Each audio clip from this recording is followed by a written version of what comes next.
this report just might strike a chord with you today. CBS 2's Vince Girasoli has discovered a Douglas Park basement with 147 pianos. That's a lot of pianos. 147 volunteers are coming together to play them all at the same time. Vince is live now in Douglas Park with a preview of this melodious story. Yeah, and I think we've got about a third of them here this morning helping us out. Take a look at this space. Isn't it beautiful? Yes, that's right. There are 147 pianos here at Lukas Piano. And this is, I don't want to say it's a piano graveyard, but this is Sylvester Tchaikovsky, and you're one of the gentlemen who restores these pianos. What would you call this space other than a graveyard?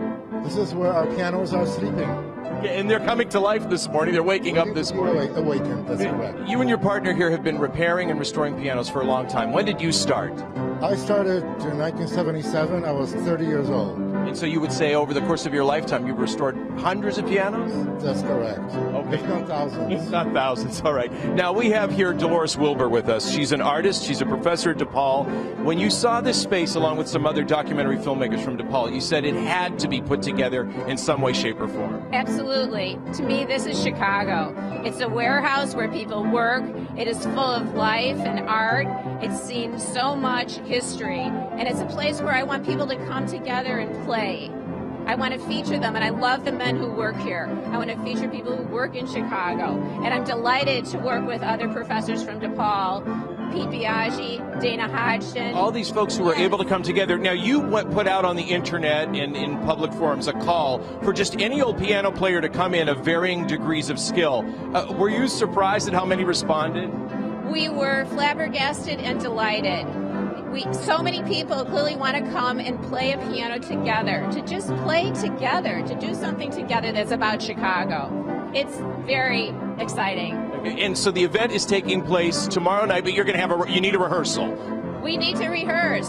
So we're going to be rehearsing tonight from 6:30 to 9:30 at 1500 Southwestern. If you want to play, come and join us. You can be a beginner who just plays chopsticks, or you can be or heart and soul. But here at Heart and Soul, everyone's playing it. So I'll try to do a little tickling of the ivories a little bit later. But this is an impressive sight. And if this doesn't wake up in the morning, I don't know what does.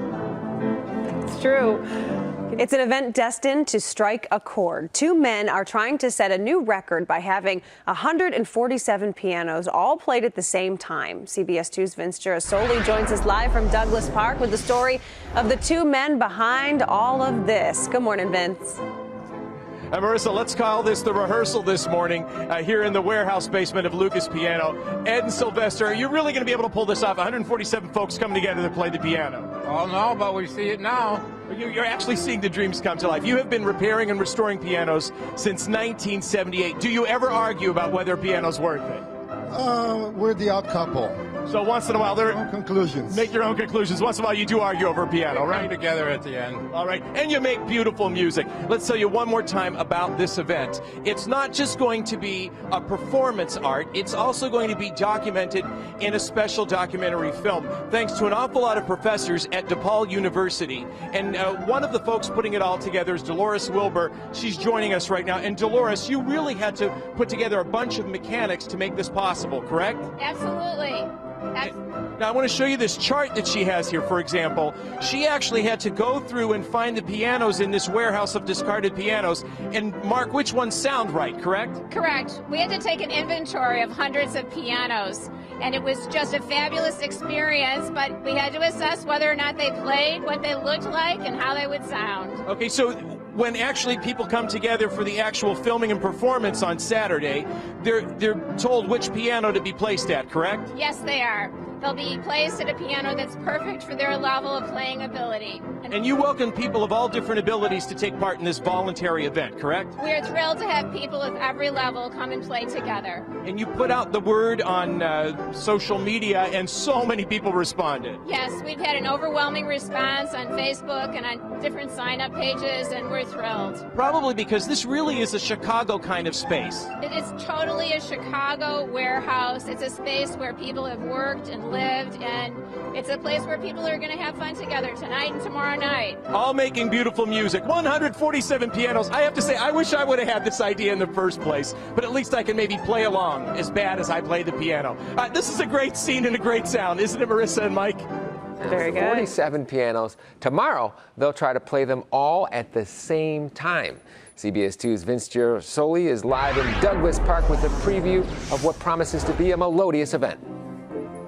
You know, it's pure Americana listening to Scott Joplin being played on an upright player piano. And this warehouse is just phenomenal. This is where at Lukas Piano, two very interesting gentlemen, Sylvester Tchaikovsky and his partner who's here with me now, Ed Lazauskas, have been restoring pianos for well over 30 years. What is it about Scott Joplin that gets you going? Oh, it just warms the heart. It's the spirit of an old upright piano. And when you restore these pianos, it has an emotional impact on you, doesn't it? It sure does. There's a lot of hard work, a lot of thought, but you're motivated, you know, because the end result is to hear the music the way it was intended to be heard. This place that you're looking at right now, this warehouse, is in Douglas Park, and this is where Ed and Sylvester sort of keep their older pianos that they use for parts, and one by one they try to restore them. And then someone came to you and said, you know, it's about time we create a performance here and a documentary. And you still can't believe they wanted to do it, can you? I can't. There's so many of them in various stages of storage and accumulation over the years, and I just didn't think it possible. And that's the story of the piano, but when you had all these people want to volunteer and be a part of this project, how did that touch you? That's even more amazing, that they care. You know, uprights seem to be on the back burner these days, and everybody wants electric music now, right? That's right. Well, we can do that too.